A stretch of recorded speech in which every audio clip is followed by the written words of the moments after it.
Hey friends, Dan here again. Today we are going to do Vinyl Tag 2022. For those of you that don't know what Vinyl Tag 2022 is, in the vinyl community, past couple years has been a thing going around on YouTube where people have answered questions that have been posed, or statements or categories that have been posed by a couple of the guys in the vinyl community. And so I am going to do that. So the two lists that I'm reading from, I don't have a very big vinyl collection, so I'm kind of going to use questions from both lists because some of the lists I don't have albums to fit the question. So between the two lists, I can answer the questions. So that's what I'm going to be doing. I'm going to be going back and forth between the two lists, but it's about 20 questions or categories, and the goal is to show an album that I got in the past year, 2021. And so I'm just going to swap back and forth. The two lists came from YouTube user Rob Walker, Let the Music Play. And also is the other one I'm using is Stunt Rock Confusion. They both put out lists, I guess, within a couple of days of each other, and people have been using one or the other, or a little bit of both. So that's what I'm doing. So without further ado, I'm going to go down my list. I'm going to show albums that I have in my collection that meet the questions or statements that they have. So the first one is favorite album purchased in 2021.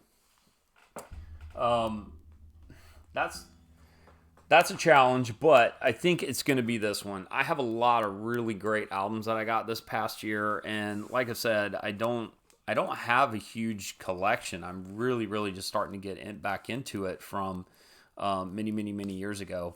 But I think as a whole, from start to finish, I think I'm going to use this as my favorite album that I got this in 2021.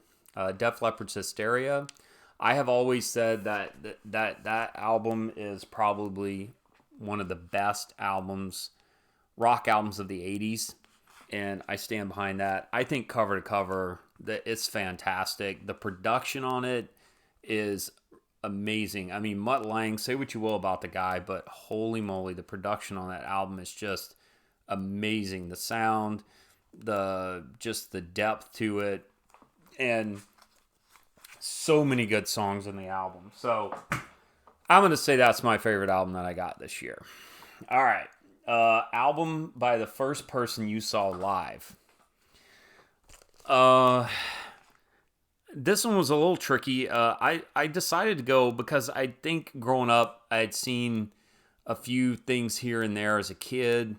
Don't really remember. Nothing really jumps out. So what I decided to do is I just decided that I was going to pick the first album that I saw, or the first group that I saw, that I bought my ticket with my own money, went to the concert on my own with a group of friends actually, and that would be Cinderella. I saw these guys in, I think it was in 1989 at the Monroe Civic Center in Louisiana, and they were playing with White Lion and Tangier. And it wasn't on this tour, it was on the Long Cold Winter tour.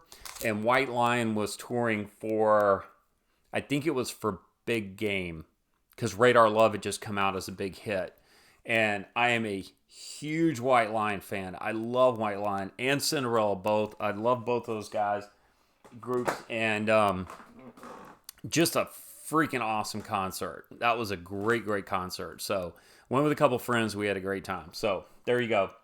Number 3 is album by a duo.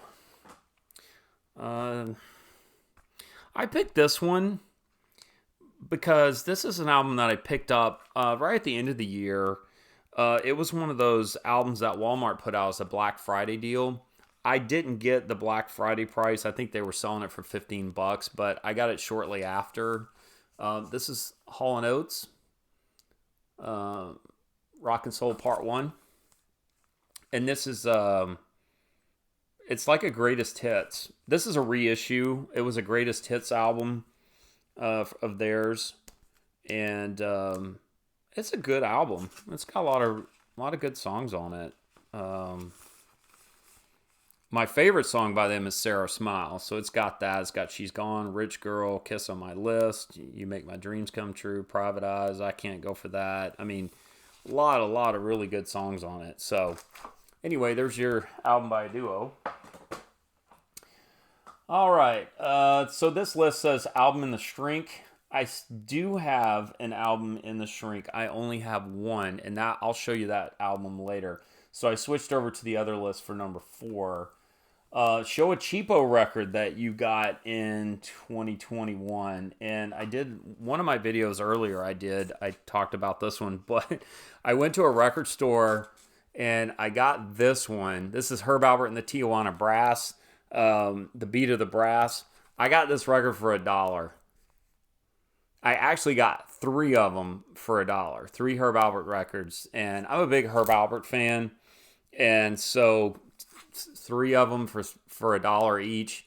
To me, that was a steal, and they were in good shape. One of them had a little bit of a bad spot on it. The other 2, the records were in primo shape, and even the jackets are in nice shape. So $1. I mean, you can't beat that.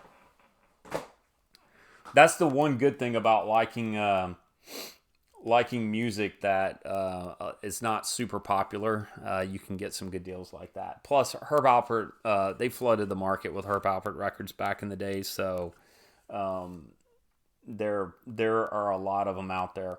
Okay, so for concept album, I've seen this one a lot. There's another question that this one gets used for too, because my catalog collection is not super big. I'm just going to use this one. The 5th one is a concept album, and I'm just going to put Dark Side. I think that's kind of a concept album when you listen to it. It all just kind of flows together. And you could probably argue that The Wall could be a concept album also, which I do have. But I'm just going to go with that one. Okay, next question. Let's see what we do here. Okay, it said that an album that I have not played yet. I have played every album that I own. Okay, so the next one says, show a record from a brand new band or artist that you got into in 2021 are the closest to it.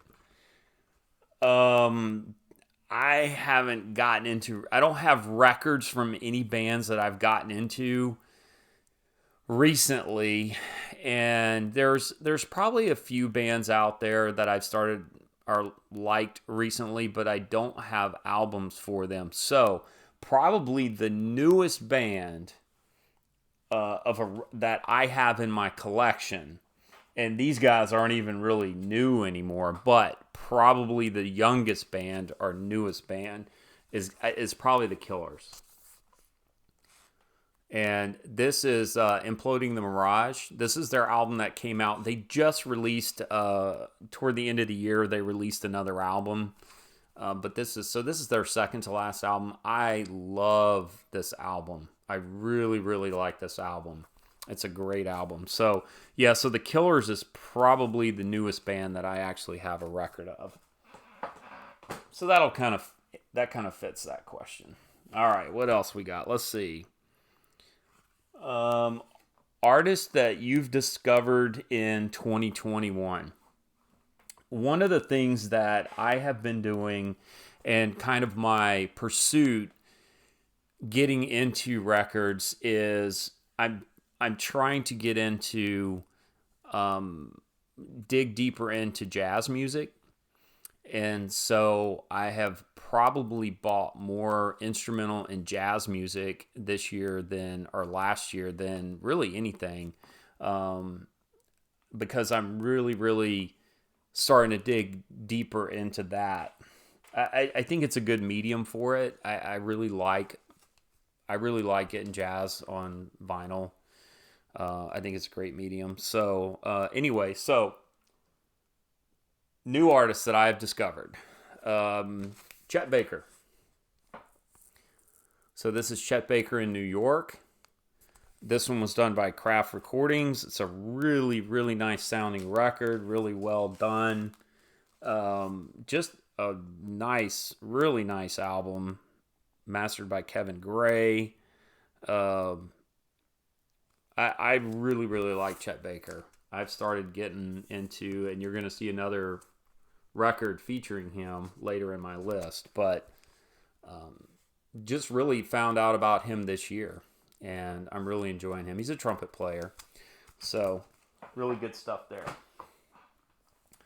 All right, where are we at now? All right, live album.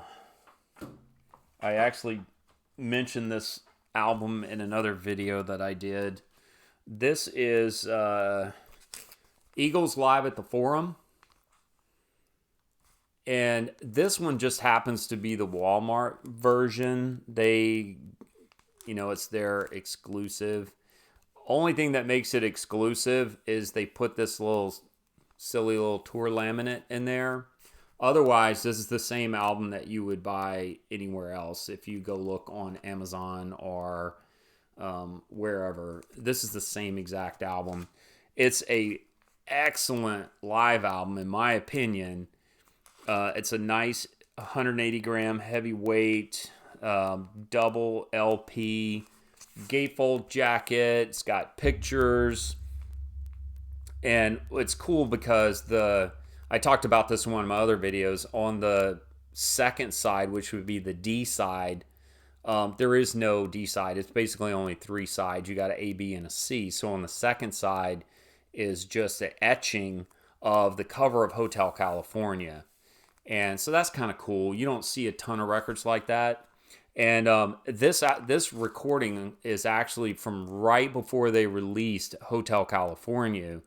And they play Hotel California in the concert, and Don Henley actually mentions that it's a song from their upcoming album. So I think this concert recording was right before Hotel California got released. So anyway, really cool. If you like the Eagles, this is a really nice one to have. The sound is excellent for a live album. It's very articulate.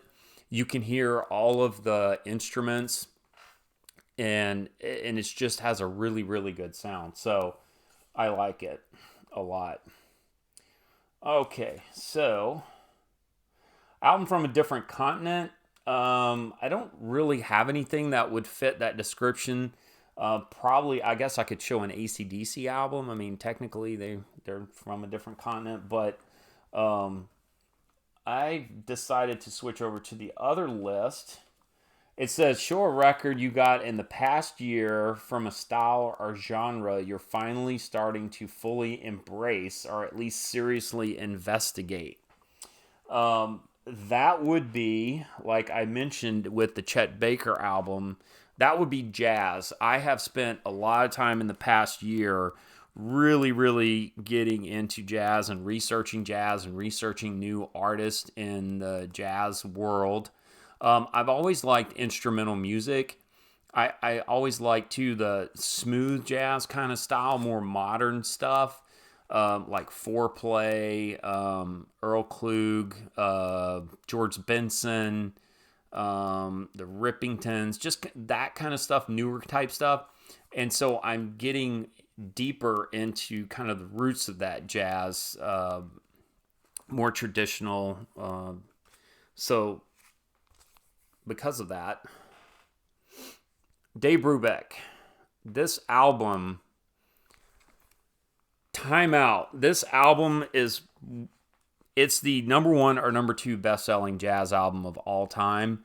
Miles Davis, Kind of Blue, I think is number one. This is a very close second, or depending on who you talk to, this is probably first. Kind of Blue is second.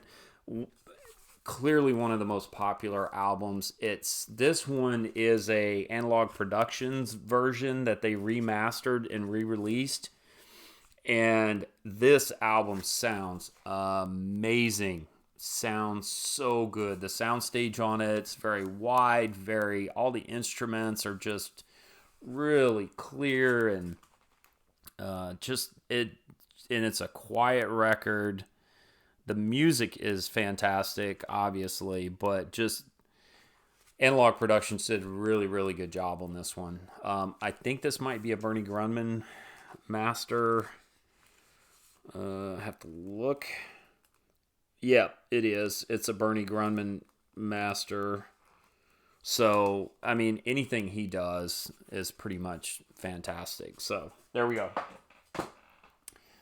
And here we go. I'm trying to keep this short. I don't want to get super long. Okay, number 10. Album with the price sticker still on the jacket.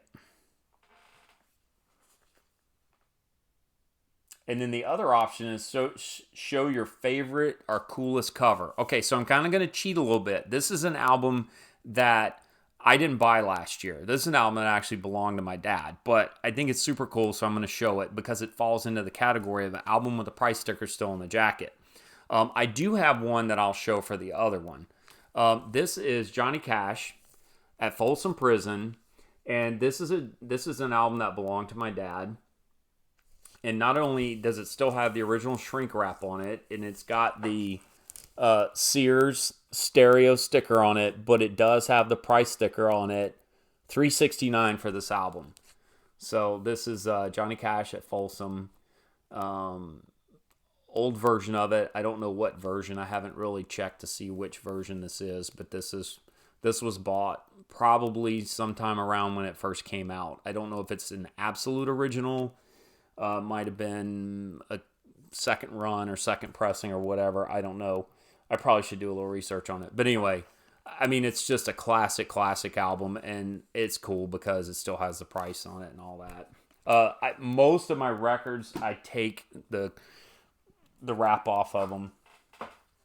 Okay, so that what falls into this year category, favorite cover.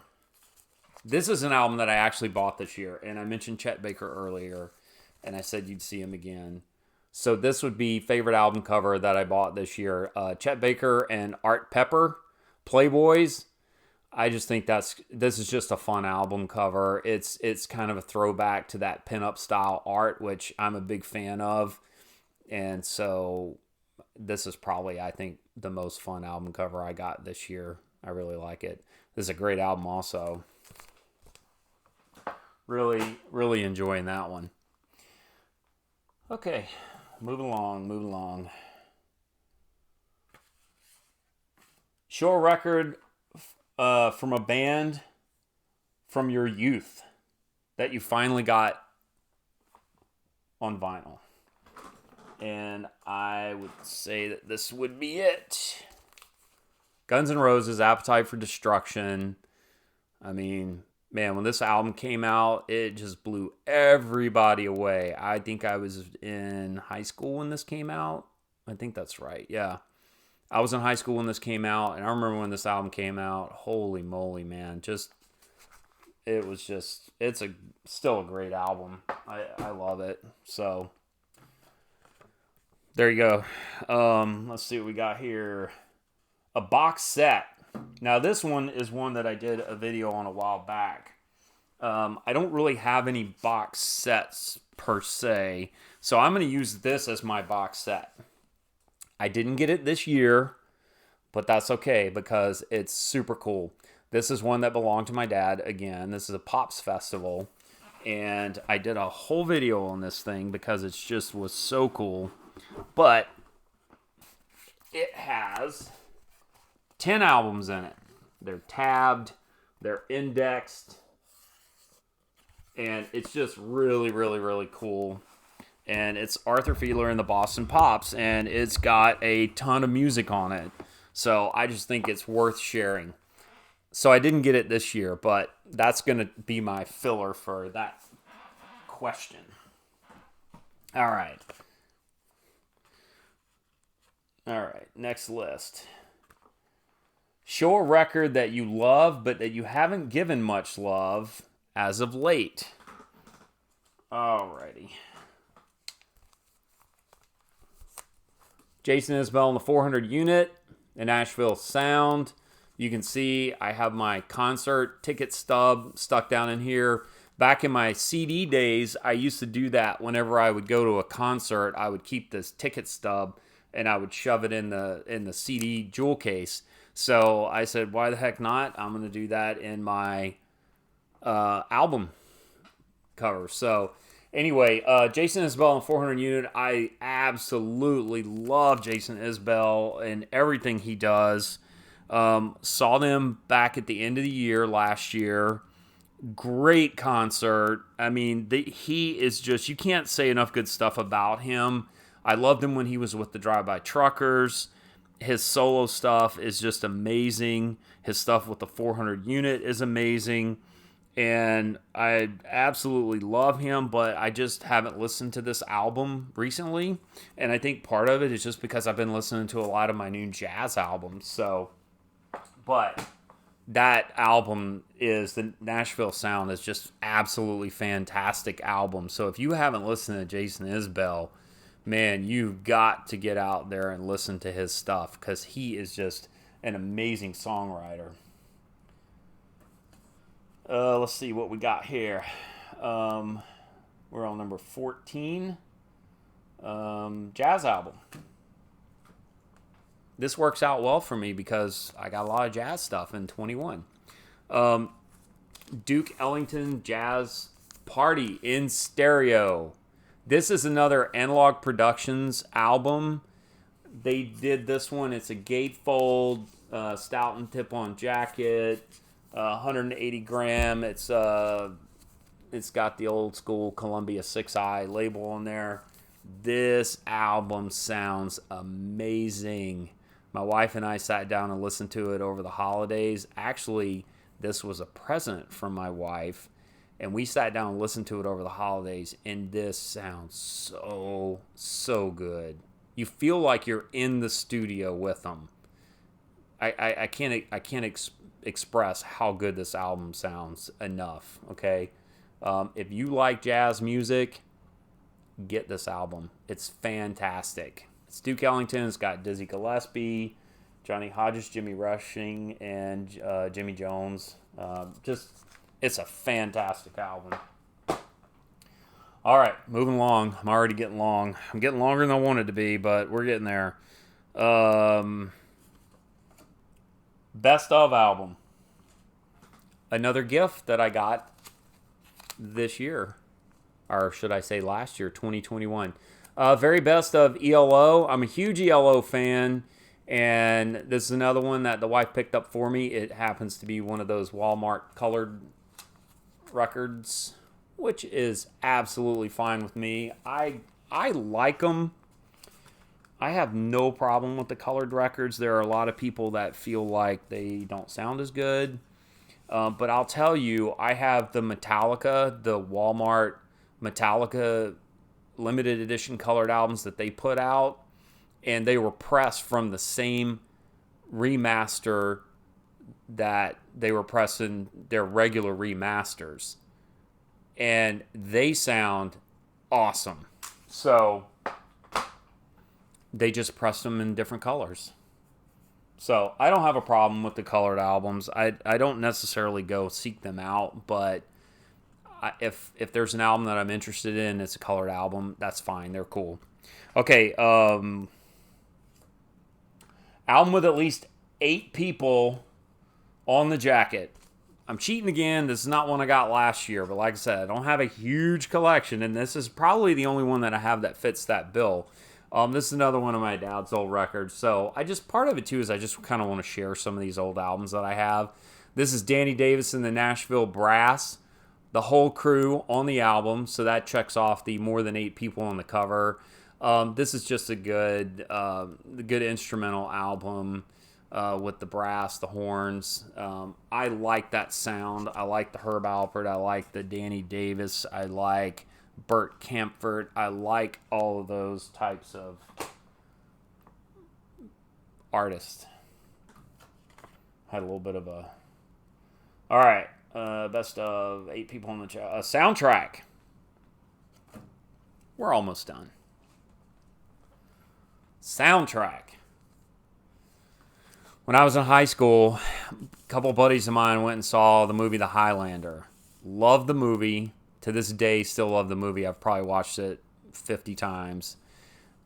When we walked out of the movie, we went straight to the record store and we told them we wanted the soundtrack to The Highlander. And we looked and couldn't find it. And finally, we went up to the guy. He says, "Oh, it's not listed as a soundtrack. It is a Queen album." So this, Queen's A Kind of Magic, this is the soundtrack to the Highlander movie, but they didn't release it as a soundtrack. They just released it as this album. But this whole album was in the movie The Highlander. Great album. Brings back a lot of great memories of me and my buddies driving around, listening to this cassette, and watching the movie. And one of my favorite Queen songs is A Kind of Magic. And it's on here because it's the title song. And just a really, really good album. I love Queen, and I really enjoy this album. And the movie that it goes with. All right. The last couple of categories on the list were getting a little tricky because it started talking about gifts and things like that. So let me see where we're at. Show a record you got. Yeah, show a record that you got that took the longest. The longest to from your want list, I guess. So I'm kind of just using one that took me a long time to actually physically get. My boys, for my birthday, ordered the Analog Productions UHQR Kind of Blue. And they ordered it for my birthday, and I got it about 3 or 4 months later. So I'm going to use this one to plug that hole on the list. This is the UHQR Miles Davis Kind of Blue. Somewhat limited run. I think it's actually sold out now. This is, I did a whole video of this one too. The packaging, it's a amazing sounding record, and they did a fantastic job on it. So that one, it took me a while just because it took a while because they were putting them out in batches. So that's going to fill that void. All right, we are on more gift-related stuff. Show a record you got as a present. You've already seen a couple of them, but I'm going to show you another one. I got this for Christmas. It's The Doors, their debut album. Once again, this is a Analog Productions. This is the double LP, 45 RPM.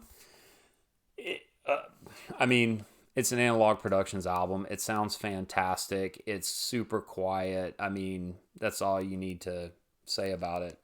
And it's just a classic album. It's got some great stuff on it. You know, Break On Through, 20th Century Fox. It's got The End, which is just a crazy song. Great album. Love The Doors. All right, we got 3 more. 7-inch single. I only own one 7-inch single. I used to have a lot of 45s when I was younger, but they all disappeared over time as I got rid of records back in the day. So I only own one 7-inch single, and that just happens to be because it came in the Nirvana. This is the 30th anniversary of Nevermind. This was a limited edition. It was kind of a crazy release, but included with it was a 7-inch single. And so there you go. That's the only 7-inch single that I own. All right, colored vinyl album. Like I said, I have quite a few colored records, and I don't have any problem with them. They sound good. They play good. This is probably my favorite, though. This is another one of those crazy Walmart special editions, but I had this on cassette, and when I saw I actually bought this because I liked the colored vinyl. So, Creedence Clearwater, Greatest Hits, and it is on this red, white, and blue, swirly, crazy, mixed up, tie-dye looking vinyl, and I love it. And the album sounds great. It's a nice album. Like I said, I had this on cassette, and I always loved it. And, Creedence is one of those bands that kind of fits the vinyl format. All right, last one, and I'm wrapping up because I have been on here longer than I expected to be. An album from 1982. Van Halen, Fair Warning. Now, this album has several of my favorite Van Halen riffs on it. And probably number one is Unchained. Unchained has been my ringtone on my phone forever. And then second of all is Mean Streets. And Mean Streets is another one of my favorite Eddie Van Halen riffs. So that is a very fitting album for the 1982 filler. So anyway, all right, I went a little longer than I was planning on. I do get verbose, I know that, and I'm trying to cut that down a little bit. But anyway, there were a lot of questions on there and a lot of cool albums that I wanted to share. I hope everyone enjoyed this, and so that is my Vinyl Tag 2022, my kind of recapping 2021 and my journey in collecting records and vinyl. So I hope everyone enjoyed it, and if you have any questions, just let me know. Thanks for watching. Bye.